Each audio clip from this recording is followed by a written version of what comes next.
Jimmy Stewart was such an influential film icon that even if you don't know his name, you've probably seen one of his films. He acted in everything from inspirational stories like It's a Wonderful Life and Mr. Smith Goes to Washington to unsettling thrillers like Rope and Vertigo. Keep watching to learn why Jimmy Stewart embraced death after his painful final years. Early life. James Maitland Stewart was born May 20th, 1908 in Indiana, Pennsylvania.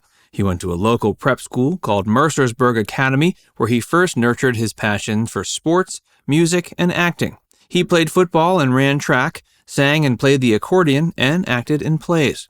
Jimmy went to college at Princeton to study architecture, but continued to be an actor and musician there. He even earned a part on Broadway in 1932, but theater work became difficult to find during the Great Depression. He went to Hollywood with Henry Fonda in 1934, and the rest is history. Jimmy Stewart, the pilot. Jimmy learned to fly in 1934. He failed the medical tests twice for being underweight, but bulked up and was drafted into the Army in 1940 during World War II. He started as a private but rose to the rank of brigadier general.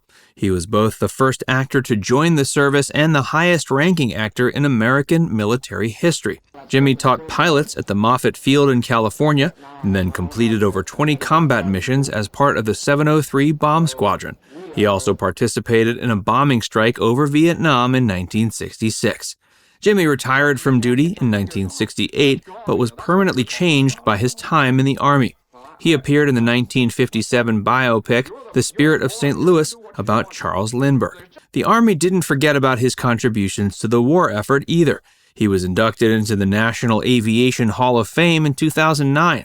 The Indiana County Jimmy Stewart Airport in western Pennsylvania was named after him. A wonderful career. Jimmy's screen debut came in the 1934 film Art Trouble. It earned him a short-term contract with MGM. He earned parts in several Frank Capra films, such as You Can't Take It With You and Mr. Smith Goes to Washington. His most memorable role was in the Christmas classic It's a Wonderful Life. Films like these gave him a likable everyman persona.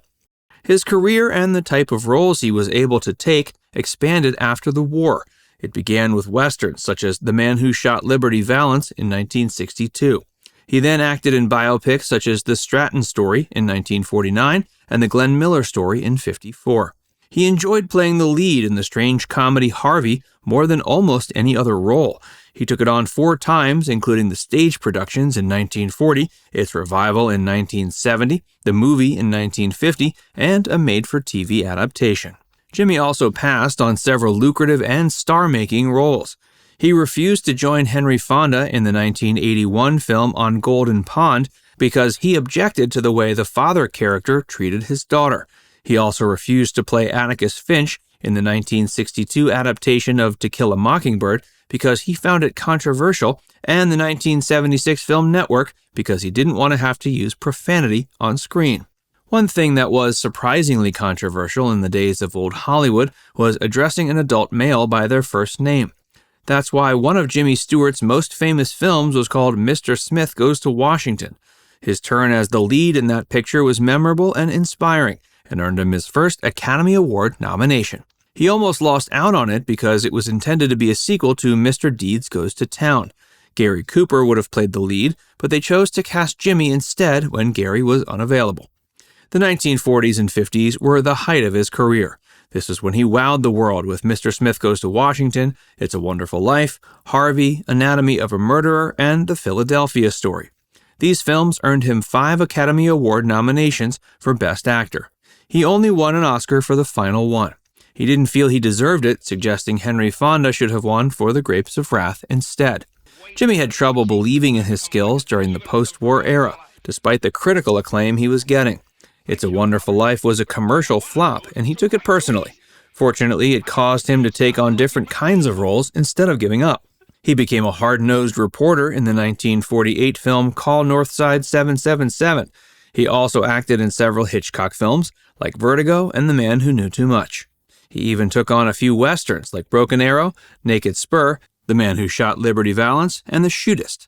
Jimmy blew the world away on the silver screen, but didn't succeed on TV. He starred in a sitcom called The Jimmy Stewart Show in 1971, where he played a college professor named James Howard. The show didn't do as well as other shows that shared their stars' names, like The Andy Griffith Show or The Carol Burnett Show.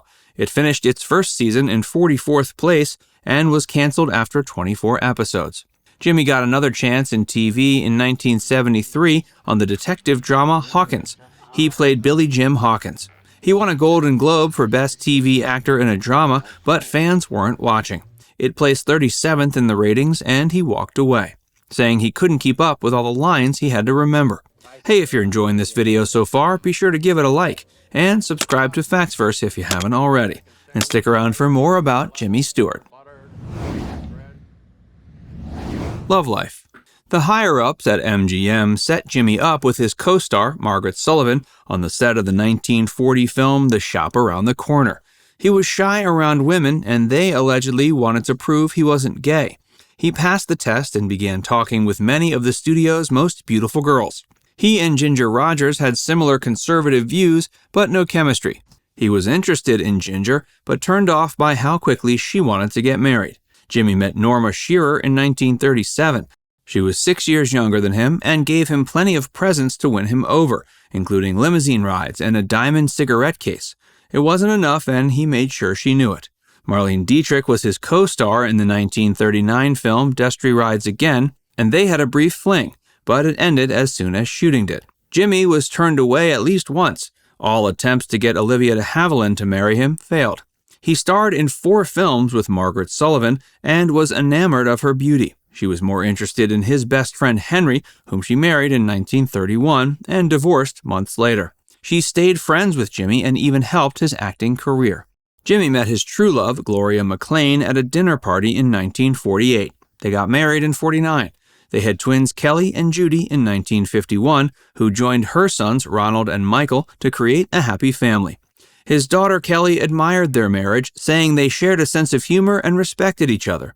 She said he waited his whole life for the right woman and eventually found her. They were married for 45 years until she died of cancer in 1994 at the age of 75. His painful final years. Jimmy's final performance was a voice acting role as Wiley Burp in 50 Goes West. He appeared in a few TV documentaries after that, but officially retired from acting after his wife Gloria died. He experienced several health problems in his final years. He was wearing a hearing aid and survived skin cancer, but his heart wasn't strong. A painful blood clot formed in his legs June 25, 1997. It was too much for his body to take. A pulmonary embolism led to a heart attack that caused the clot to dislodge and travel to his lungs. He died July 2, 1997, at age 89. His last words were, "I'm going to be with Gloria now." His legacy. Jimmy received nothing but praise after his death. Ronald Reagan gave him the Presidential Medal of Freedom in 1985 and noted his grace and humility. Bill Clinton called him a great actor, a gentleman, and a patriot. Harry Truman said if he had a son, he would have wanted him to be just like Jimmy. Jimmy wasn't only an actor, he was also a poet. He read Bo, a rhyming poem about his dog, on The Tonight Show in 1981 and had the entire place tearing up. His book of poems, published in 1989, has sold over 300,000 copies. Jimmy remained true to his small-town roots, and his first Academy Award still sat in his father's hardware store for 25 years. If you're a big fan, you can visit the Jimmy Stewart Museum. It opened May 20th, 1995 in Indiana, Pennsylvania. Now it's time to hear from you. What's your favorite Jimmy Stewart role? Let us know in the comments section below. And before you go, make sure you give this video a like and subscribe to Factsverse if you haven't already. Click the bell icon to stay updated on all our latest content.